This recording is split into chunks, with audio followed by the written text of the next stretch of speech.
Chiron Beta Prime calling Sol 3. Chiron Beta Prime calling Sol 3. Do you read me? Sol 3, come in, Sol 3. Yes, we read you loud and clear, Chiron Beta Prime. Ah, there you are. Ariana Grande to you, Sea Leaf. Ariana Grande to you, Prospero. And Ariana Grande to you as well, Dennyman. And Ariana Grande to you, Prospero. The two of you have been at your current covert reconnaissance mission to determine the probability of a successful takeover of Sol 3 by our people for 30 planet revolutions, and it is time for your report. What have you found so far?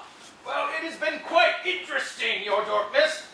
We have found that most of the inhabitants of this planet refer to it as Earth, which is also a term they use to refer to the solid portion of their planet's surface, which takes up roughly 30% of the surface itself. The other 70% is made up of the moisture, which they refer to as water. And they build their dwellings on the dirt portion, and their tribes are separated by lakes of moisture. They seem to be at odds with each other on a regular basis. We have chosen to focus on one of the more sophisticated and advanced nations on this planet, who refer to themselves as America. Why have you chosen to place your focus there? Well, this portion of the planet has by far the largest assemblage of weaponry and would prove to be the most difficult to conquer. So the inhabitants of America are heavily armed? Out the wazoo, Your Dorcas! What can you tell me of these inhabitants of America? Well, when we first arrived, they appeared to be amidst a celebration known as Thanksgiving, which appeared to be some sort of display of gluttony, as some sort of tribute to America itself, which we have deduced as some sort of god. There's also much revelry with large decorative vehicles and ginormous floating beasts being tethered down and paraded through the streets for all the inhabitants to see. Interesting. And since then, the celebrations have only increased. The very next cycle, they began a series of attacks on their local commodity establishments, which they refer to as Black Friday. The attacks which they refer to as Black Friday appears to be some sort of combination of the one of the 7 names they give to the planetary rotations. Along with the fact that these attacks happen before there's any visible sunlight. The attacks of the commodity establishments were extremely vicious, Prospero. If the intensity of which these inhabitants attack for the food items, the material objects, and other possessions is any indications of the ferocity in which they're willing to defend their Earth, they will be most formidable indeed. Perhaps the domination of Sol 3 will not be as easy as we initially thought. Have you witnessed anything else worth reporting? Oh, yes. Well, after that celebration was done, they immediately launched into a larger and even more complicated celebration, which they refer to as Christmas. They certainly seem to celebrate excessively. Well, they do, but the inhabitants appear to be such conflicted people, where they speak of peace on earth and joy to the world. The attacks of the commodity establishments continue the 30 planetary rotations that we have been here. Yes, and they are not only vicious towards commodities and one another, they are also vicious toward their local flora, inanimate objects. They behead every plant trees, and they drag them back to their domiciles, adorn them with bright lights and shining objects, as well as red and white sugar sticks, and display them in their dwellings. For what purpose? We believe it might be a tribute to the god known as Santa Colossus. A god known as Santa Colossus? Not a god, thousands of them. And the adults of these inhabitants, they drag their offspring to the commodity establishments, and they wait in lines, and they place their children on top of the Santa Colossi, and they have their images taken on flat paper. Only some of the Santa Colossi engage in this sort of behavior.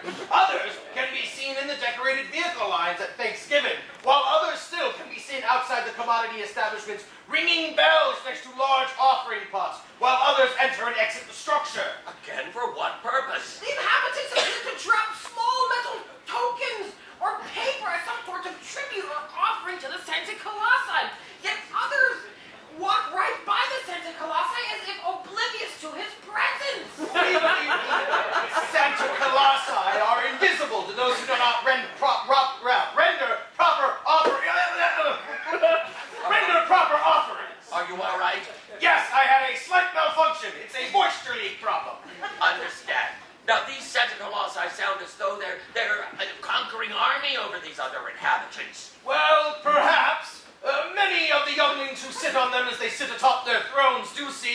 terrified.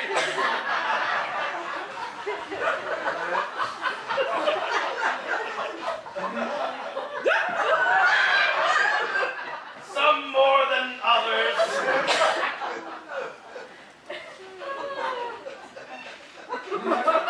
Though we're not incredibly sure if there really are more than one Santa Colossus or not. I believe that there is only one true Santa Colossus, and that the others are merely look-alike doubles, perhaps in case of an assassination attempt. Why do you think that's, Ely? Well, our research seems to indicate that the true Santa Colossus has a full white beard, a red suit with matching white trim, black boots, and is very obese. This may be due to the fact that his stomach is full of gelatin, according to some literature we have found. Though many of the Santa Colossi we see do not fit this description at all. Many of them have poorly manufactured fake beards, cheap red suits, boots that are merely pretend shoes, and most of them are not obese at all. The ones in front of the commodity establishments are the worst of these. You said that there were other odd rituals that they practiced. Oh, in addition to the bedazzling of evergreen conifer trees, they also bedazzle their own dwellings with an assortment of flashing lights, circular foliage which they adorn with conifer droppings and other odd trinkets. And out on the sod in front of their dwellings, they amass a menagerie of inflatable beings. We believe this is also a tribute to the Santa Colossus. The inhabitants appear to acquire all their findings from the Black Friday raids and place them into small receptacles and cover them with colorful paper and place them underneath the beheaded evergreen conifers as some sort of additional offering for the Santa Colossi. And the acquisition of these commodities continues for roughly 30 cycles up to the event itself, though at a decreased pace from the initial Black Friday raids. The inhabitants also appear to have some sort of internal fire pit within their dwellings, which they adorn with red, green, or white footwear, which they subsequently place smaller containers, which also colorfully wrapped as additional offerings to the Santa Colossi. And few of them construct small bricks of hardened produce. I call them fruit cakes. I believe the Santa Colossi use these to construct their fortresses. That's Daddy Van's theory, at least. I believe they use them to bludgeon to death citizens who do not offer proper tidings. They're very hard. Excellent work, Sealeaf and Daddy Van. Our early reports made no mention of this master race of Santa Colossi.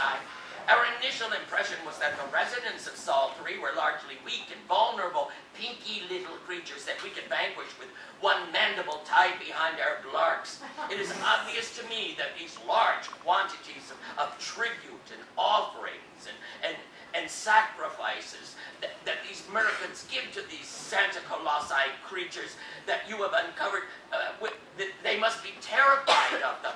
Now, without this valuable information, we might have blindly and unsuspectingly walked into a confrontation with these vicious and deadly Santa Colossi. Thank you both. There may be a purple scrotum medallion ahead in both of you. Now, I want you to remain at your posts and continue observing these deadly Santa Colossi and see if they have any weaknesses that we can exploit. Yes, Your Darkness! Now, is there anything else you wish to report before I let you go? Well, there is one other odd ritual in which they engage. And what is that? Well, the inhabitants appear to collect themselves in droves and go from dwelling to dwelling, practicing some sort of chant known as caroling. And what is caroling? Well, they gather into groups and go to the front entryway of others' dwellings and communicate in a harmonic and melodious manner, in which the last word of a sentence sounds very similar to the last word of the preceding sentence. I'm afraid I don't understand. Well, perhaps it would be best if we demonstrated, Prospero.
massacred